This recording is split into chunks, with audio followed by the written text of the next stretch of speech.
See, it's still a little bit closed. That's normal. Yeah, it's still young.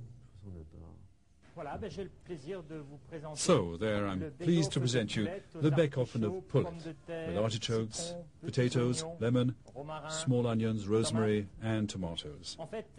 In fact, this is my own version of Baeckeoffen, which is a traditional Alsace recipe, and it's generally served in winter.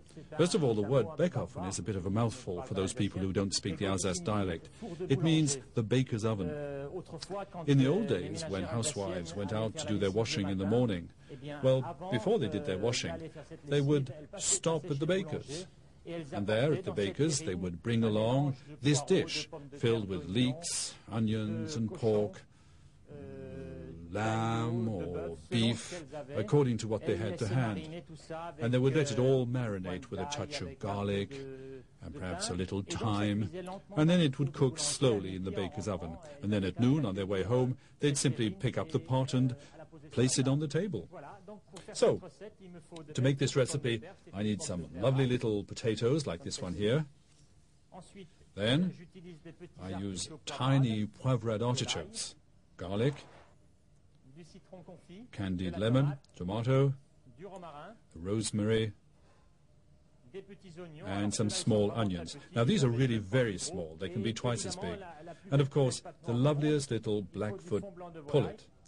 We'll also need some Alsatian white wine and a little trick, which is a little bit of chicken stock. Now, to hermetically close the earthenware pot, I need some flour, which I'm going to mix with water, and also an egg. And now this will brown. I prepare this ahead of time. Well, why do I need warm water? Well, because quite simply, this makes the dough elastic, and I can easily pull it around the edges of the pot. Now, there's something else which must be prepared ahead of time, which is the candied lemon, because it has to be candied between 6 and 8 weeks. The tomatoes are cut into quarters. They're first peeled and seeded. The garlic cloves are simply peeled, and you leave the cloves whole. There we are. I forgot to tell you just now, my tiny poivrade artichokes, well, I've cut them in two, and I've pan-sautéed them in a bit of oil, like this. I did the same with my potatoes, to brown them slightly. Now, this will give more flavor than if you simply use them raw. And now I'll salt the pullet, a little bit of coarse salt, and some pepper too. I drop my potatoes around my little bird.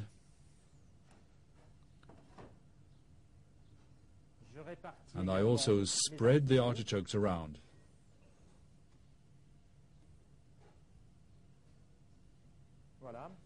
Like that. Now, the little onions. You'll see how lovely this is. Lots of color. Really nice. The garlic cloves.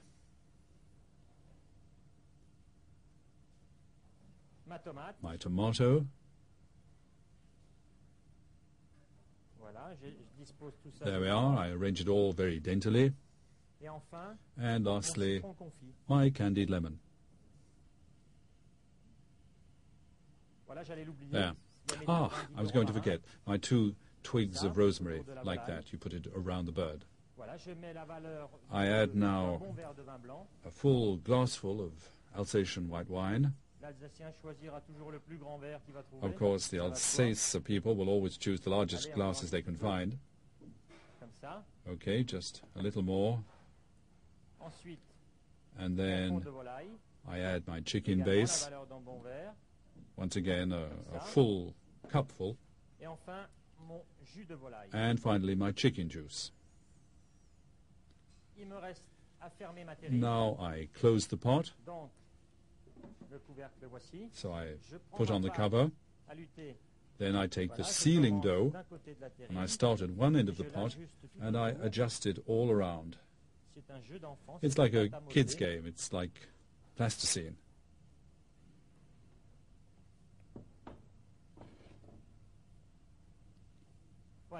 There we are. In 50 minutes, we'll come back to remove the fowl. My mind is still full of all the tastes of my childhood, all my memories. On Sunday morning, I remember when I was a little boy of 8 or 10, I'd wake up at 8 in the morning and it already smelled like red wine marinade, reducing on the stove, because on Sundays my father would be the one to wear the apron. He was an amateur cook and he'd make jugged venison or jugged hare.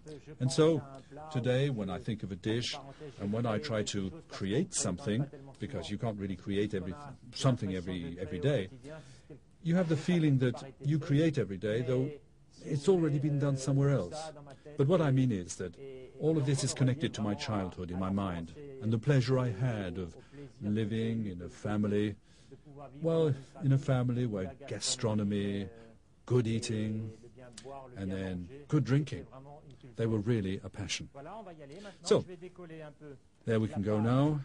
I undo the dough.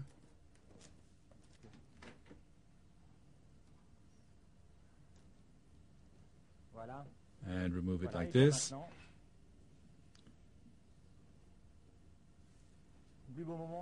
And this is the big moment when you lift off the cover of the earthenware pot, you have a table with all of your friends, and you say, Bon appétit.